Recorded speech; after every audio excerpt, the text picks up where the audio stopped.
এসো পোষ, যেও না সোনার পোষ হয়েও, 3 দিন 3 রাত পিঠে পুলি খেয়েও। আজ পৌষ সংক্রান্তি বা মকর সংক্রান্তি। পড়াশোনার সূত্রে ব্যাঙ্গালোরে থাকায় গত 4 বছর আমি বাড়িতে পৌষ পার্বণে থাকতে পারিনি।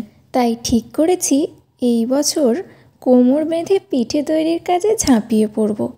কাল সারা রাত ধরে মা চাল আর ডাল ভিজিয়ে রেখেছে পিঠে করবে বলে, আর এইগুলো বাটার দায়িত্ব পড়েছে আমার দাদার উপর। দুপুরে খাওয়া দাওয়া সেরে মা এখানে আমাদের কাঠের উনুনটা জ্বালাচ্ছে আজকে করবে বলে। অনেকে এই পিঠেটাকে চিতই পিঠেও বলে। আর আমি এখানে এসেছি মায়ের কাজে একটু হেল্প করব বলে। আর এই ফাঁকে আমার পিঠে বানানোটাও শেখা হয়ে যাবে। এই পিঠেটা করতে চাল গুঁড়ির সাথে অল্প নুন দিয়ে কুসুম গরম জল দিয়ে মা সবগুলো ভালোভাবে মিশিয়ে একটা ব্যাটার তৈরি করলো। এরপর মায়ের শেখানো পদ্ধতিতে আমি পিঠেগুলো করতে শুরু করে দিলাম। অন্যদিকে রান্নাঘরে এখন তোড়জোড় চলছে ভাজা পিঠে করার। আর এখানে সরু চাকলির ব্যাটারটাও রেডি। শুধু আর আমার বৌদি ভাজা পিঠেগুলো পুর ভরে রেডি করছে, আর মা এখানে সবগুলোকে ভেজে নিচ্ছে। এখন আমাদের হবে একটু চা খাওয়ার বিরতি। আর চায়ের সাথে ভাজা পিঠে খেতে বেশ লাগে। লাল লাল করে সবগুলো ভেজে নিয়ে তুলে ফেলা হচ্ছে। টিভি দেখতে দেখতে সবাই মিলে চা আর পিঠেগুলো খেয়ে আবার ফিরে এসছি আমরা পিঠে করতে। এখন করা হবে সেদ্ধ পিঠে আর সরু চাকলি।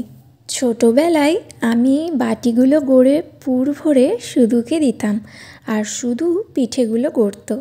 আজ আমি একটু চেষ্টা করলাম পিঠেগুলো গড়তে। কেমন হয়েছে একটু কমেন্টে জানিও। আমি প্রথমবার করছি, তবে চেষ্টা করেছি সুন্দর করেই করার। পিঠেগুলো করা কমপ্লিট। এবার এগুলো মা গরম জলে সিদ্ধ করতে দিয়ে দিচ্ছে। আর অন্যদিকে আমি একটু সরু চাকলি করার চেষ্টা করছি।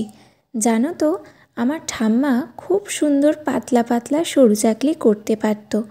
তবে এই জীবনে তো আর সেটা ফিরে পাওয়া সম্ভব না। আমি শুধুমাত্র চেষ্টা করতে পারি সেই রকম করা। কেমন হচ্ছে আমার সরু চাকলিগুলো সেটা না হয় তোমরাই কমেন্টে বলো। আর তার সাথে তোমাদের বাড়িতে কি কি পিঠে হয়েছে সেটাও কিন্তু আমায় কমেন্টে জানিও। কথা বলতে বলতে সিদ্ধ পিঠেগুলো কিন্তু একদম জলের উপর ভেসে উঠেছে। এরপর পালা এগুলো গরম জল থেকে ঠান্ডা জলে তুলে ফেলার। আজকের মতো আমাদের তো পিঠে করা একদম কমপ্লিট। এবার পালা এগুলোকে টেস্ট করার। আমি তো চললাম খেতে। তোমরা যাওয়ার আগে অবশ্যই ভিডিওটায় একটা লাইক করে আমাকে ফলো বা সাবস্ক্রাইব করে নিও।